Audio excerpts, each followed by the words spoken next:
కుదరదు. మీ ఆఫీస్ కట్టడం వచ్చి క్యాష్ కట్టగలరా? వైట్ ట్రాన్స్పరెంట్ ట్రాన్సాక్షన్స్ జరుగుతాయి. ఎందుకంటే దిస్ ఆర్ ఆల్ లిమిటెడ్ కంపెనీస్లో రూపాయి క్యాష్ని కూడా end of the day on what mode it has come and what capacity your received they ఖచ్చితంగా ఉంటుంది. ఎందుకంటే వాళ్ళు డైరెక్ట్గా సేల్స్ పాయింట్స్ భారతీయ సిమెంట్స్లో ఉండదు. అలాంటప్పుడు మీరు ఏదో పీఓస్ పాయింట్ ఆఫ్ సేల్స్లో మీరు క్యాష్ తీసుకొచ్చారు కడతారు, అలాంటి ఉండవు. ఎవడైనా డీలర్ అయినా ఎవడైనా సరే పద్ధతిగా బ్యాంక్ ట్రాన్సాక్షన్స్ చేసి దాని అవుట్కమ్ని రిఫ్లెక్ట్ చేసి అదేంటి మీరు చెప్పేది white money? Obviously white. Black అయితే ఎలా బ్లాక్? మీరే చెప్తారు కదా మొత్తం అంతా లెక్కర్ అంతా క్యాష్ ట్రాన్సాక్షన్స్ జరిగాయి. అదేనండి, ఆ క్యాష్ ట్రాన్సాక్షన్ జరిగినప్పుడు బ్యాంకులో వేసిస్తారంటే ఎవరికైనా ఇవ్వాలనుకున్నాం. లేకపోతే అబకారీ వ్యవస్థ దేనికి ఉంది?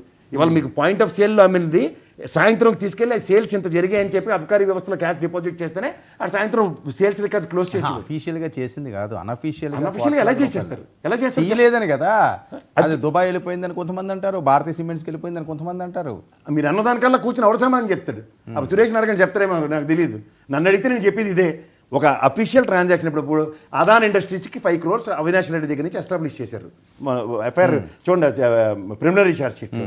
దాంతో పాటు బ్యాంక్ సంబంధించిన ట్రాన్సాక్షన్స్ కూడా అడాప్ట్ చేసిన దగ్గర 5 crores తిరిగి రివర్స్ ఎంట్రీ కాంట్రా ఎంట్రీ కూడా ఉంది. ఇప్పుడు దాన్ని ఎలా ఎస్టాబ్లిష్ చేస్తారు చెప్పమనండి.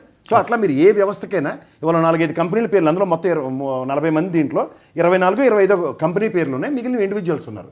ఆ 24 కంపెనీల యొక్క ఫైనాన్షియల్ ట్రాన్సాక్షన్స్ని ఇవాళ మీరు ఏ వ్యక్తితో, ఉదాహరణకి రాజకేష్ రెడ్డి, మిథున్ రెడ్డి, విజయసాయి రెడ్డి, లేకపోతే మీరు చెప్పిన ఈ గోవిందప్ప, వీటితో అన్వయించి వీళ్ళు పర్సనల్ అకౌంట్స్ నుంచి ట్రాన్సాక్షన్స్ జరిగినా, లేదంటే వీళ్ళు డైరెక్ట్గా దాంట్లో ఇన్వాల్వ్ అయి చేసినా మీరు చెప్పిన establishment either IT department or enforcement directory establish చేస్తే మాటలు. కానీ ఎవరికో లేడీకి లేచిందే ప్రయాణం, ఆడి కళ వచ్చింది, ఆడి చెప్పాలనుకుంటాడు కాబట్టి చెప్పాడు, దాన్ని విశ్లేషించుకుంటూ కూడా ఈ జన్మకి తెగదు. మహా అయితే మా బాలకోట వెళ్ళేటప్పుడు కన్విన్స్ అయిపోయి భారతీయ సిమెంట్స్ అంటే భారతమ్మ గారికి మేమేం చేయమని కీర్తనమ్మ ఇలాంటి వాళ్ళు చెప్పుకోవడానికి మాత్రం కాలక్షేపం కార్యక్రమాల్లో ఉంటుంది. ఇందులో లెక్కర్ స్కామ్ జరిగిందా లేదా అన్నది ఖచ్చితంగా ఎస్టాబ్లిష్ చేయవలసింది కన్సర్న్ డిపార్ట్మెంట్. అనిల్ కుమార్ యాదవ్ అజ్ఞాతంలోకి వెళ్ళిపోయాడు, చెన్నైలో బిజినెస్ చేసుకుంటాడు. మొన్న జగన్మోహన్ రెడ్డి పర్యటన ఉందేమో అని చెప్పి వచ్చాడు, హెలిప్యాడ్లో అవి చెక్ చేస్తారు. అక్కడ అనిల్ కుమార్ యాదవ్ వల్ల మేజర్ డ్యామేజ్ వైఎస్ఆర్సీపీకి జరిగింది. నోరు మంచిదైతే ఊరు మంచిదే అన్నట్టు.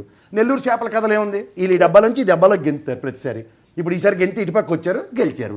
రేపు పొద్దున ఎలక్షన్ ముందు మళ్ళీ ఇటు గెంతారు తేల్చుకోకుండా ఓహో వాళ్ళందరూ సత్యశీలు అంటే ఇవాళ బాలినేళ్ళినట్టు చెప్తున్నారు కదా. అరెస్ట్ తప్పదా అనిల్కా? ఎవరిని వదులుతారు? రెడ్ బుక్లో నిన్న కూడా చెప్పాను, మీరు ఉన్నట్టుకున్నారు డిబేట్లో. మీరే కనుకోండి, మాకు ఎన్నిసార్లు అడుగుతారు ఉంటారు ఎప్పుడు రోజా గారి విషయం, ఈవిడ విషయం. ఆ రెడ్ బుక్ ప్రకారం ఖచ్చితంగా పేర్లు ఉన్నాయి, దొరకడం కోసం ఎదురు చూస్తుంటారు. ఇవాళ అనితమ్మ గారు కూడా చాలా బాగా చెప్పారు, we are waiting for Rojamma at least ఎక్కడో దగ్గర నోరు జారినా లేకపోతే ఏం జారినా అరెస్ట్ చేయడం తథ్యం అన్నట్టు.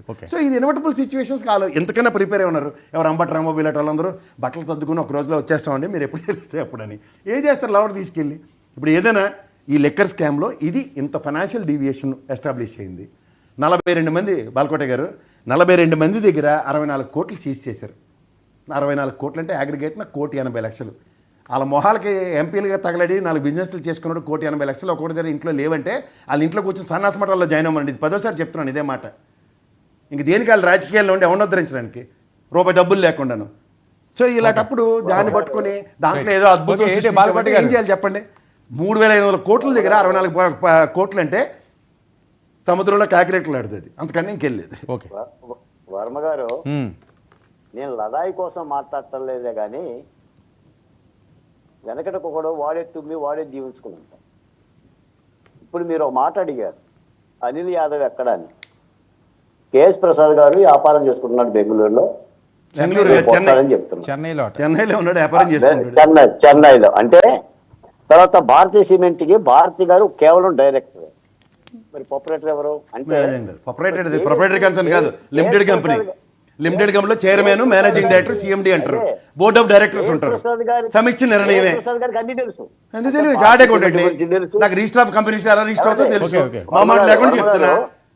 వర్మ గారు, భారతీయ సిమెంట్ కి డైరెక్టర్లు ఎవరో తెలుసు, కంపెనీ డైరెక్టర్లు ఎవరో తెలుసు, అనిల్ యాదవ్ ఎక్కడున్నాడో తెలుసు, అన్ని విషయాలు కేఎస్ ప్రసాద్ గారికి తెలుసు. ఎలా తెలుసు అబ్బా ఆయనకి?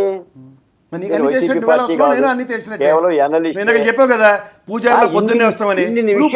వేరే తిలకం దిద్దుకుని ఆ ఛానల్లో ఉంటావు కదా, ఆ ఛానల్లో ఉంటే నీకేమైనా పెద్ద దైవాంశ సంబుద్ధుడు పూజారులు అయిపోతాం.